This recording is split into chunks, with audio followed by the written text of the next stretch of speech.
best one, and here's why I think it's the best one. Here's option 2. Here's the good, the bad. Here's option 3. And yeah, they will give me guidance and say, we like option 3 because this, and this. I've been hearing from parents. I've been hearing from community members. This one's going to cost too much, so let's go with 3, and I'll run with it. And all those school committee meetings will be open to the public? They are. Okay. Thank you. That was all. I'd just make a comment, listening to what's going on, and address the school committee as well. You can spend an awful lot of money sampling, doing a puff sample. Depending on your turnaround time, it can be $1,000 a throw. So it's not worth it to go and test every room.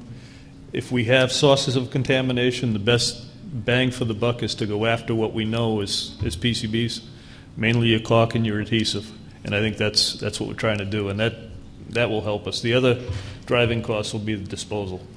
If you can get half the school done, work on a portion instead of hopscotching around, that might help.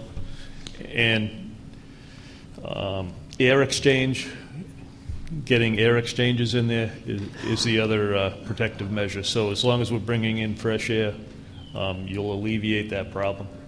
When I talked to Lexington, yep, they found in some rooms they couldn't. Their machines that were built into the building weren't good enough.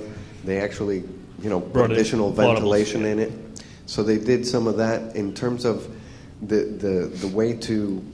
If we decide that our protocols, the things that we're testing and we're hoping work, if they do work, we do plan.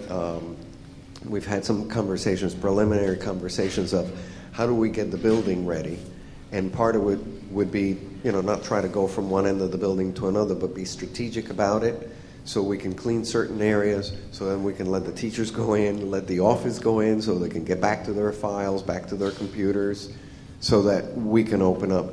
And it may be at that point, and this is why I said somebody asked about what happens if we have to delay the opening a little bit.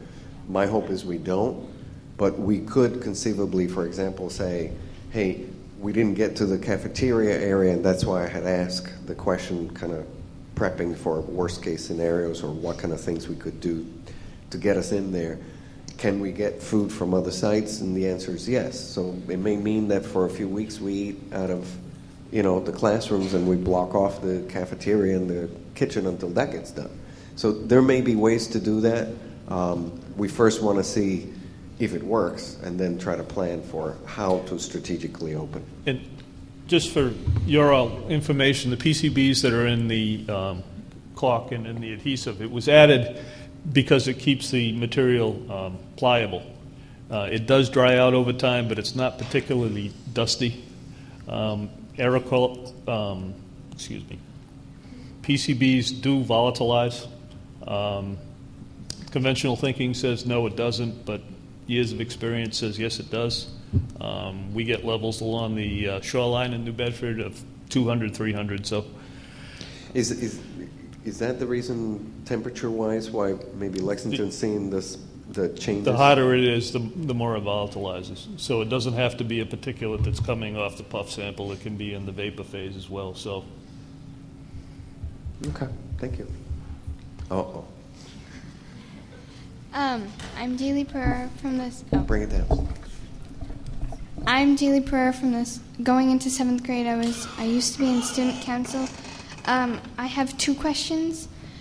My first one is about the exploratories. If we do move to all different schools, what will happen? Well, this is one of those where somebody else asked about the cost. That would be one of those things we then have to explore. Depending on where we go, for example, if we go into a school that's smaller, so we have to send some grades here and some grades there, I don't know if we will have enough staff to be able to bounce between buildings, because you'll have to build in travel time. So it may be that we have to get a part-time teacher in addition to the ones we have, just to cover the basis in one site versus another site. If one of the sites happens to be away and one of the sites happens to be here, could we share staff within the district? Maybe. again, just talking today with the administrators to find out, is there room in their schedule? There's not a lot of room in their schedule. So maybe having to add a little bit of time to some people. My second question is about the library. Mm-hmm. I know during the year a lot of kids use the library to read, and a lot of teachers do their studies to do book reports. Do you know what will happen if we split up into different schools with the library? I hadn't thought of that one. My guess, and right now, really, I am guessing. I'm thinking on my feet. I would almost say that it may be better to put the library in a central site, whether it be the bigger of the two schools or the bigger of where the kids end up, if we have to split up. And you would have it in the central site, and the kids and the teachers that are in the other site would have to request. It's kind of like when we ask requests of the town library because we don't have it in our collection. You call them up or you send an email. Hey, we need this. We know you have it in your collection. Can you send it to us? It would have to be a little bit more planning in advance. But I'm not sure what those other sites would have in terms of an available space. Because I do know what you're saying, that sometimes groups of students go over there and work independently of the classroom. I don't know what we will have available. If we go with the portable idea, then I know that's going to be limited because we're not going to get additional portables beyond, most of the classroom space because, the more rooms you get, the more expensive that's going to get. Okay, thank you. You're welcome. She can go first. Hi, my name is Jean Pichette. I have a son who is going into the 6th grade and one who graduated in 2009, went there 4 years.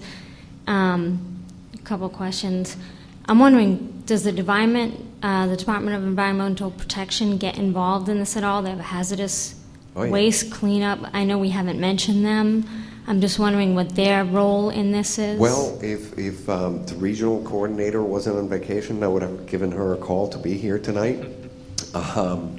They've already been involved. They've already come down. They've already had plenty of discussions. And they would still be involved all the way till the end until we decide, hey, the place is clean. Mm-hmm. So if we don't go the route of something totally new and remove everything that is contaminated, they will be involved forever.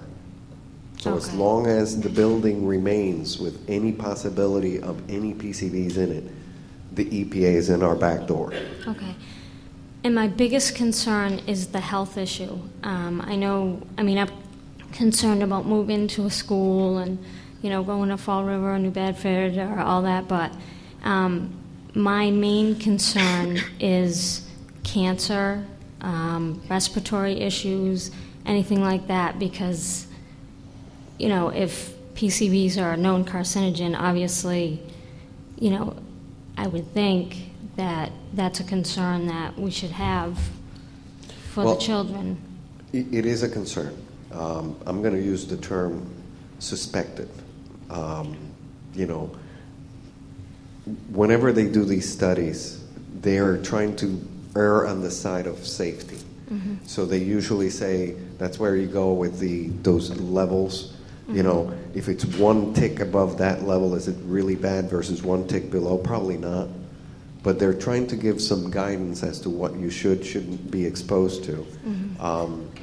Do we know what PCBs? I know you were saying with the acne, if you spill it on yourself, but in an airborne case, and people are inhaling it, is the effects greater? Are the effects greater on the thyroid, on the lungs? I'm curious about mainly the thyroid problems. I'm going to try to do this the long way. Yeah, of course I didn't leave it up. Let me see if it'll let me go there quick. If you go to, I think maybe it's in here, environmental.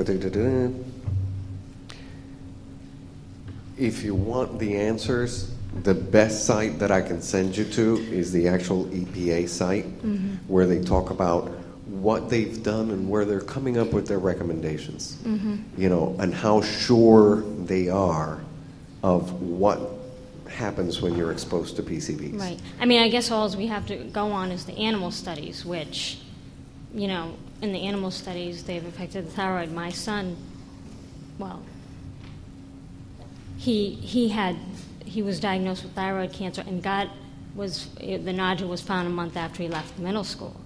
So I'm wondering, of course, I'm worried about my other child going through the school. I don't even worry about moving to Fall River or moving to Bedford. I'm more concerned about, I don't want my second one getting cancer.